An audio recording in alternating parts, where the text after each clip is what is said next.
Ada riset yang mengatakan kalau 97% trader itu akan gagal. Dan di Inner Circle gue berkesempatan untuk menginterview beberapa orang-orang yang udah terbukti sukses di dunia keuangan. Entah itu di kripto ataupun di saham. Ternyata setelah gue dalami, penyebab kegagalan mayoritas orang di dunia finance atau keuangan itu bukan di skill, bukan di technical skill, tapi di mindset yang salah.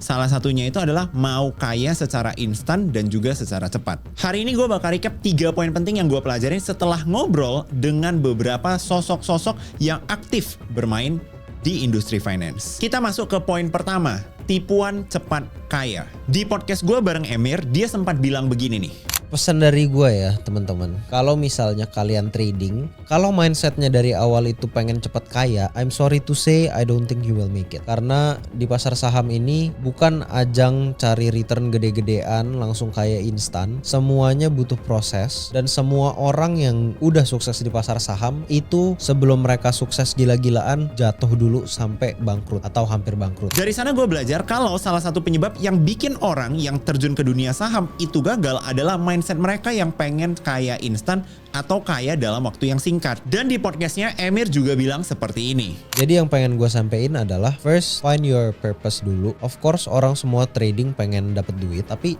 duit ini jangan dijadikan sebagai end goalnya. Contohnya kalau gue, end goal gue adalah konservasi alam. Jadi itu adalah main driver kenapa gue pengen jadi trader, pengen jadi orang sekaya-kayanya biar gue bisa dapetin power dan influence untuk masuk ke environmental conservation. Dan kalau bisa ini nggak harus gimana-gimana banget ya, bisa aja tujuannya adalah untuk menyekolahkan anak kamu sampai kuliah. Itu adalah tujuan yang sangat bagus, karena dengan seperti itu kita jadi nggak mikirin dan kita nggak nargetin kita nggak terlalu fokus ke cuannya sendiri ini. Jadi uang itu adalah batu pijakan ke end goal kita itu sebenarnya apa, dan kita harus figure out end goal kita tuh apa sebelum kita masuk ke pasar saham. Karena kalau kita misalnya cuman mikirin duitnya doang, itu udah bahaya dan akan sangat susah untuk menjadi trader yang profitable dan konsisten kalau misalnya mikirinnya duitnya doang. Dimana gue bisa nangkep kalau untuk menjadi sukses di dunia finance itu adalah sebuah proses dan bukan pada hasil akhirnya doang.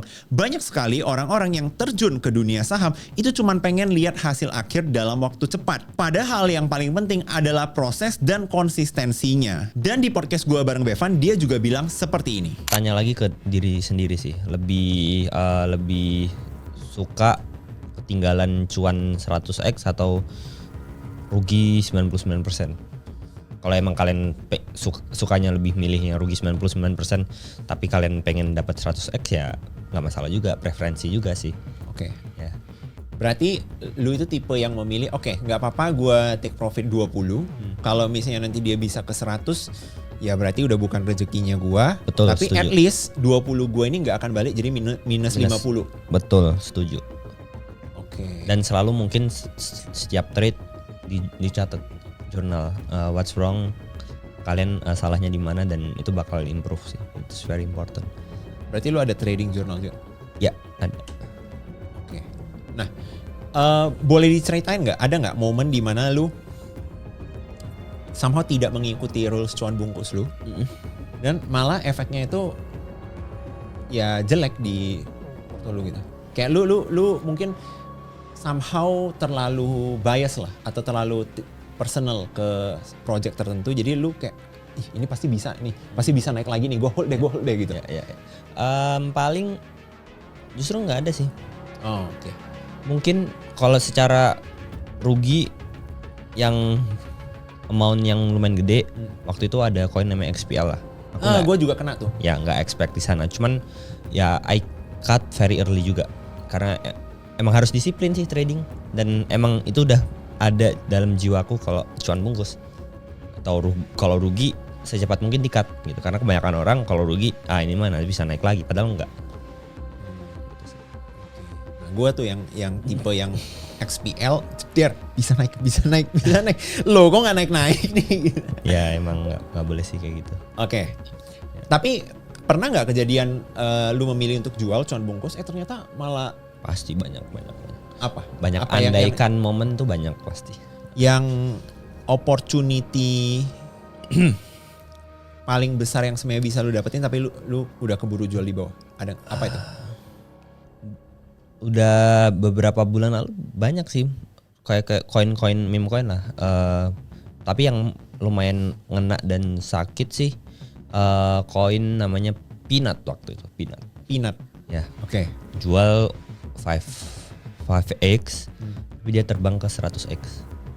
Jadi dari aku jualnya cuma 5 kali lipat tapi sebenarnya bisa naik 100 kali lipat. Ya andaikan momen gitu, tapi ya tetap bersyukur dan ya lumayan juga cuannya gitu.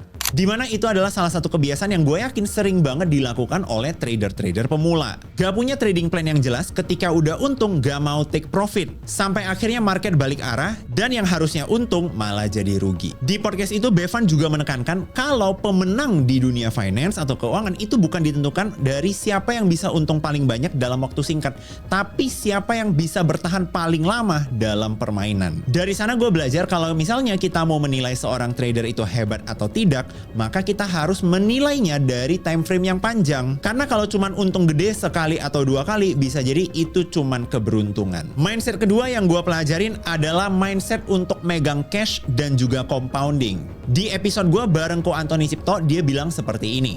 Mereka juga sering banget nanya gue yang kayak, ini cash ngapain nih? Nahan! Staying in cash is a position. Itu yang gue harus kasih tahu ke banyak orang. Duit lu nggak berkurang di saat semua orang harganya menurun, semua aset harganya menurun, basically you're making money. Itu secara tidak langsung short dengan zero exposure gitu loh.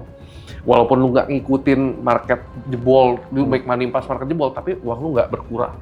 Gitu sih. Ini gue setuju banget sih. Jadi gue sendiri kan lagi mulai mempelajari financial market gitu lah ya. Makanya karena teman-teman gue somehow tiba-tiba akhir-akhir ini kok semuanya orang-orang finance nih jadinya kan. Gue satu hal yang gue pelajarin akhir-akhir ini itu adalah yang tadi, kalau full cash atau nggak punya posisi itu juga sebuah posisi gitu. Yes. Dan ini yang gue rasain beberapa hari ini, beruntung banget dari 2 minggu yang lalu ya, 2-3 minggu yang lalu itu gue udah fully out. Jadi gue pegang full cash, jadi nggak ada posisi sama sekali. Dan yang gue rasain ya sama, tiap kali marketnya crash turun, gue merasa I'm making money secara nggak langsung. Karena ketika asetnya harganya turun, cash gue kan nggak berkurang. Betul. Kalau gue bisa beli harga di bawah, ya technically I'm winning gitu kan. Iya, sebenarnya kalau misalkan kalian trader atau investor, nggak ada yang bagus. Hal yang paling susah kalian lakuin itu is sit on your hands. Sit on your hands, don't do anything. Orang tuh selalu mikir, gue mesti bisa generate 1M sebulan misalkan. Sedangkan stock market doesn't work like that. Kalau misalkan market lagi memberikan banyak opportunity, lo mungkin bisa make 3M sebulan. Tapi kalau lagi nggak ada opportunity, ya making zero is better than minus gitu loh. Dan jangan coba trade your portfolio. Balik lagi ke yang tadi gue ngomong, gue gara-gara gue takut nyentuh PNL gue jadi nggak mau trade professionally, do it like a professional. Kalau misalkan ada setupnya di sana, take it. Tapi kalau misalnya nggak ada, jangan maksa. Banyak orang tuh suka maksa yang kayak, ini cukup bagus lah daripada duit gue ngapa-ngapain. Itu gue yakin banget banyak orang tuh yang mikirnya gitu. Gue juga lagi full cash lah, 10% masuk sini. Turun. Kebanyakan orang tuh jebol di trading tuh sebenarnya bukan gara-gara one big loss, tapi kebanyakan tuh kepotong-potong dikit-dikit gara-gara they cannot sit still and wait for a good opportunity. Contoh, gue tawarin lu jam ini, 500 juta. Sedangkan market price misalkan 300 juta. Kalau misalnya lu ngerti, ini harga bagus atau jelek, 500 kemahalan, kasih lewat. Lewat aja dulu. Lu tunggu sampai ada yang nawar, 200 juta, itu lu ambil. Bedanya orang pengalaman di market sama enggak, mereka bisa identify opportunity mana yang bagus banget. Kayak lu contoh ditawarin S-Class, 300 juta baru, 1000 km. Ambil kan, udah pasti dong. Itu yang lu harus bisa analisa di market. Opportunity mana yang seperti S-Class 300 juta baru, opportunity mana yang Honda Civic bekas, tapi 3M. Gak bisa dipungkiri banyak banget trader pemula yang merasa harus selalu punya posisi di instrumen investasi. Padahal sebenarnya no position is also a position. Jadi capital kalian gak harus selalu kalian letak di dalam instrumen investasi loh. Kadang bisa jadi akan lebih menguntungkan kalau kalian megang cash, nunggu sampai ada momen yang tepat baru kalian kembali masuk ke instrumen investasi yang kalian mau dalemin. Dan di episode itu gue juga belajar kalau kita kurang yakin dengan kondisi market, mending kita pegang cash aja daripada kita maksa masuk tapi ujung-ujungnya capital kita tergerus karena harus cut loss terus. Dan di episode gue bareng Jove, gue belajar kalau compounding itu sangat powerful karena dia bilang seperti ini. Itu di 2019 saham pertama gue pasti BCA ya. Itu udah obvious karena semua orang kan selalu bilang kalau lu taruh saham BCA lu bisa dapat 20% setiap tahun ya. Katanya merem kalau ditarik garis gitu. Terus gue pakai kalkulator kekayaan gitu. Dulu kan gue nggak expect gue bisnis. Jadi kayak gue mikir kalau misalnya 5 juta per bulan, gue masih ingat angkanya. Lu taruh 5 juta per bulan konsisten selama 20 tahun, itu lu cuma dapat 1,2 M doang kalau nabung di bank. Tapi kalau misalnya lu taruh di instrumen investasi yang 20% per tahun, lu punya uang itu 15 miliar. Wow. Gila banget kan, 20% per tahun loh. Oke.